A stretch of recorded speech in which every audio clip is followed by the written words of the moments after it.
The weight of the ring on my finger feels like a shackle. My wife, sweet and kind, sleeps soundly beside me, her breathing steady, unaware of the cold emptiness in my heart. I stare at the window, my mind consumed by the dreams of him, NOSFERATU. His presence haunts me, lurking in the edges of my vision, whispering to me in my sleep. His elongated fingers trace my skin in the dark recesses of my mind, leaving trails of ice and fire. I wake up trembling, gasping, craving something nameless and forbidden. Then came the letter.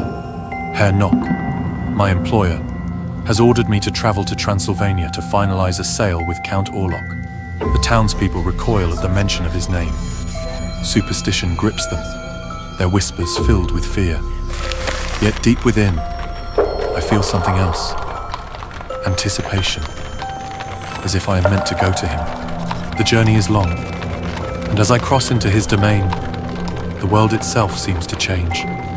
The Carpathians loom like jagged teeth, and the wind howls like a chorus of lamenting souls. When I arrive at the castle, its towering presence fills me with dread and longing. The carriage driver refuses to go further. I step alone into the shadows. He is waiting. Count Orlok, NOSFERATU, is unlike anything I have ever seen. His gaunt frame, his hollow eyes, the way the candlelight barely clings to his form. You have come, he says, his voice dry as withered leaves. Dinner is served, though I barely touch it. My hands tremble. My skin prickles under his unblinking gaze. I am trying to keep up appearances, to act as though I am here only for business. Then, in a moment of clumsiness, my knife slips. A thin red line blossoms on my finger. Silence. NOSFERATU moves with terrifying speed. His clawed hand clasps my wrist, lifting my bleeding finger to his lips. A shudder courses through me, not of fear, but of something deeper, something I dare not name. His tongue grazes my wound, and a dizzying euphoria crashes over me. The world distorts, the candlelight flickers, and my breath hitches. He looks at me with something unreadable, something ancient. You are bound to me. I don't resist.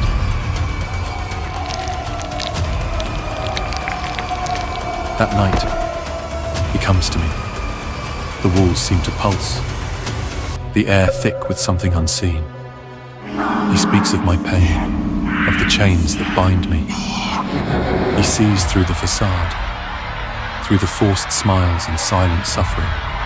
You have always belonged to the night. He whispers, his lips grazing my chest. When his fangs pierce my skin, I do not scream. I wake in my chamber, my body feverish, my mind altered. The puncture wounds on my neck pulse with a dark hunger. I am no longer the man I was, but I must return. Back in Wisburg, I play the role of the dutiful husband. My wife watches me with quiet concern. She senses the shift in me. We argue. She pleads for me to hold her, to touch her the way a husband should. But I recoil. Every night I turn away from her, offering only silence in return. My hands are cold. My heart no longer beats the same. And at night, I hear his voice calling me, his shadow stretching long against my walls. Then, the plague comes. Death spreads through Wisburg like wildfire. The townsfolk whisper of a curse, of NOSFERATU's wrath. They blame me. They claim I brought this darkness home. The sickness festers, leaving hollowed bodies and empty homes in its wake. The vampire demands a sacrifice, a pure soul, untouched, to appease him. They said to offer a virgin girl. A strange sensation rises within me, a mixture of discomfort and hope. I do not understand it, but it coils deep in my chest, tightening with every whispered word. The night of reckoning arrives. I stand before the window, shielding her from their condemning hands. Then, he comes. NOSFERATU emerges from the shadows, towering, spectral. His eyes lock onto mine, unreadable, eternal. My wife clings to me, trembling, believing she is the one he wants. But he does not look at her. He looks at me. I stagger back, the realization slamming into my chest like ice. It was never her. It was always me.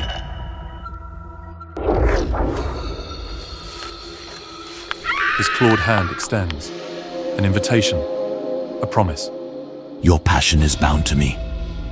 Terror and longing wage war within me. The life I knew, the mask I wore, the expectations that bound me, all of it unravels. I was never meant for this world. I was meant for him. And so, I step forward. NOSFERATU's arms close around me, his embrace colder than death, and yet, I have never felt more alive. As dawn breaks over Wisberg, I vanish into the shadows, leaving behind only whispers of a love never meant to exist in the light.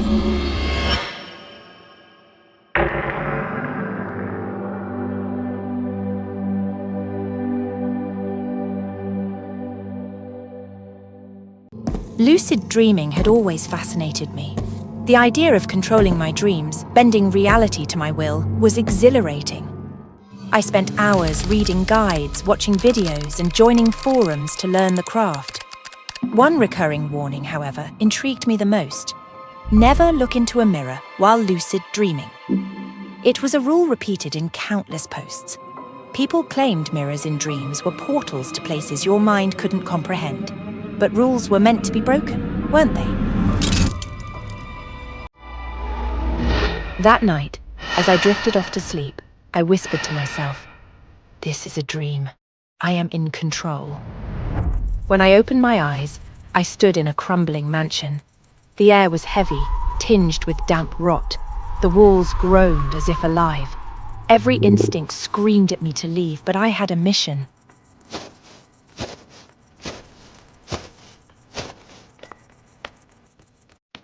I wandered through the dim corridors until I found it.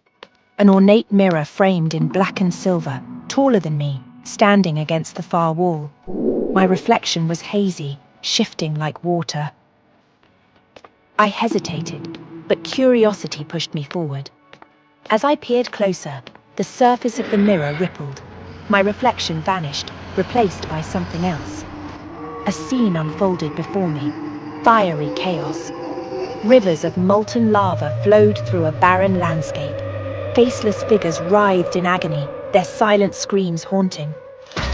The heat felt real, blistering my skin. Suddenly, the mirror pulled at me, its surface like a vortex. My feet slid forward. Panic surged, and I yanked myself back, knocking the mirror over. It shattered into countless shards, each reflecting fragments of the hellish scene. When I turned around, she was there. Her skin was pallid, almost translucent, veins spidering beneath. Her eyes were empty voids pulling at my very soul. "Leave!" she hissed, her voice echoing in the empty house. "Leave now, or regret it forever!" Before I could react, the dream collapsed into darkness. I woke up gasping, my heart pounding. The room was familiar, comforting, but the dream's intensity lingered. "It was just a dream," I muttered, trying to convince myself. My phone buzzed. A last-minute work trip. I had to leave immediately. The journey was uneventful until the taxi pulled up at my lodging for the night. A small, secluded inn. My stomach twisted as I stepped out. The inn was the house from my dream. Every detail matched. The cracked paint, the warped wooden door, even the oppressive air. An older woman greeted me with a kind smile. "Welcome, dear. Let me take your bags. You must be tired." Her face was eerily familiar. The same hollow eyes, the same pale complexion. "Thank you," I mumbled, my voice shaking. Inside, the house was even worse. Shadows seemed to stretch unnaturally and the silence was deafening. The woman led me to the living room and gestured toward the sofa. "Rest well." She said, her smile lingering a moment too long. That's when I saw it. The mirror. It stood in the corner, identical to the one from my dream. My knees went weak. I turned to her, my voice trembling. "Where did you get that mirror?" She tilted her head, her smile never wavering. Oh, it's always been here. She left, and I stared at the mirror, paralyzed. It was just a coincidence, I told myself, though deep down, I knew better. Minutes later, she returned with a tray. Tea? She offered. I took the cup, my hands shaking. She watched me, waiting. Something about her gaze felt wrong, predatory. Her smile stretched a little too wide, her eyes lingering on me too long. My fingers trembled as I held the cup, every instinct screaming at me not to drink. With a sharp motion, I flung the tea at her. The cup shattered and she recoiled, her face twisting with something unhumanly sinister. Without waiting to see what would happen next, I bolted. Outside, I flagged down a passing taxi, my hands shaking as I climbed in. As the car sped away, relief began to replace my fear. I had escaped, or so I thought. The road was empty, shrouded in a thick fog that seemed to swallow everything beyond a few meters. Suddenly, a figure appeared in the middle of the road.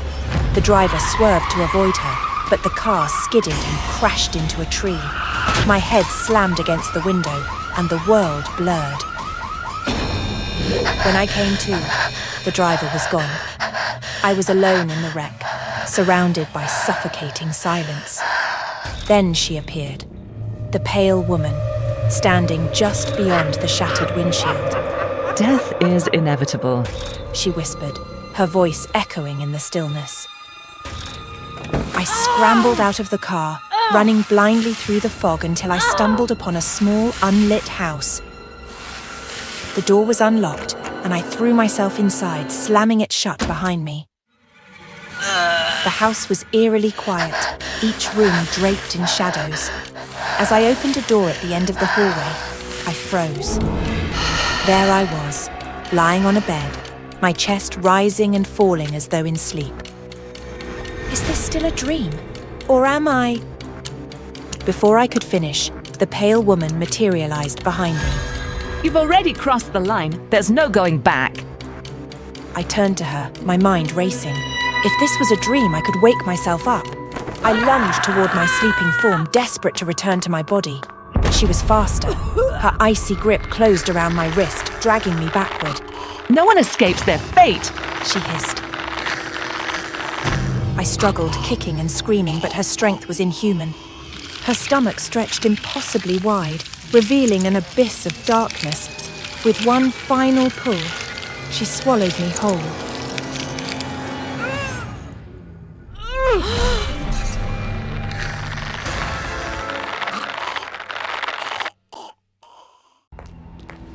The ballroom is alight with golden chandeliers, casting soft, flickering light upon the swirling figures below. My breath catches as I see them. Belle, her gown a flowing sea of yellow, and him, the creature I once loved. They twirl together, their movements synchronized in a way that speaks of trust, of affection. My chest tightens. How dare he? How dare they? I've been watching them for weeks now, hiding in the shadows of my own making. It is agony to see him care for her the way he once cared for me, to see that beastly face softened by her gaze.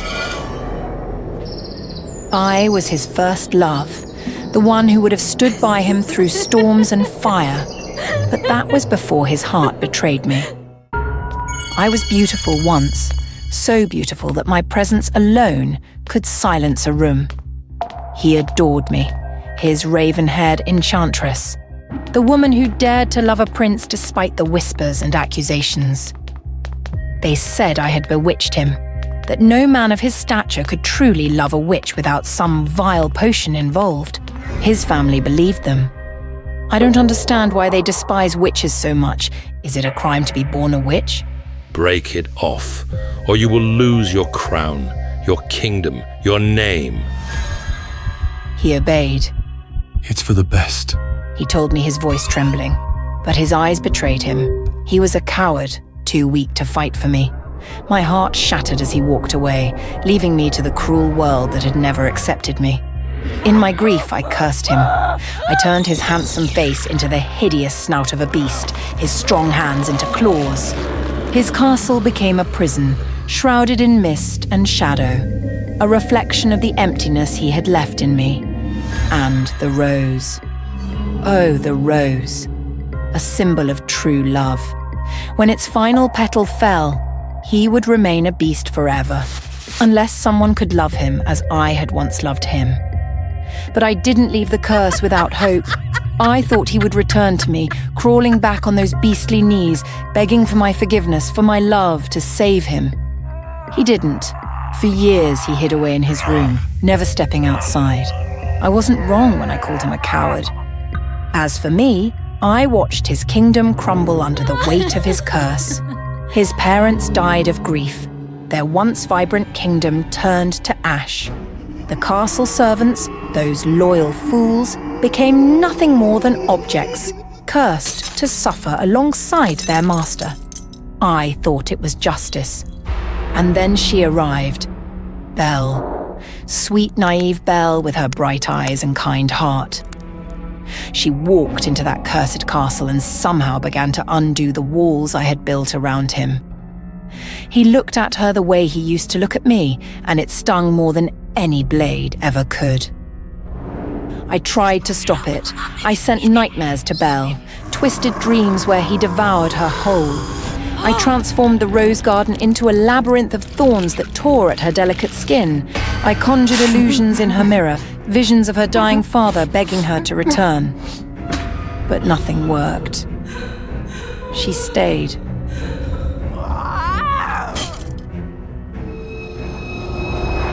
Desperation drove me to Gaston, the arrogant hunter obsessed with making Belle his wife. She's been taken by the beast, I whispered into his ear.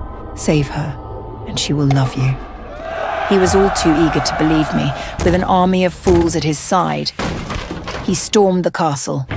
The battle was brutal. I stayed in the shadows, my heart racing as Gaston drove his blade into the beast's chest.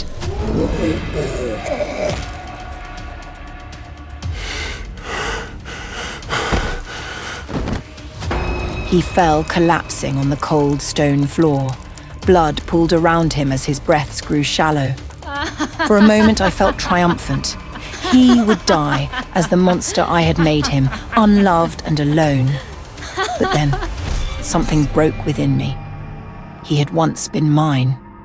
My love. My prince.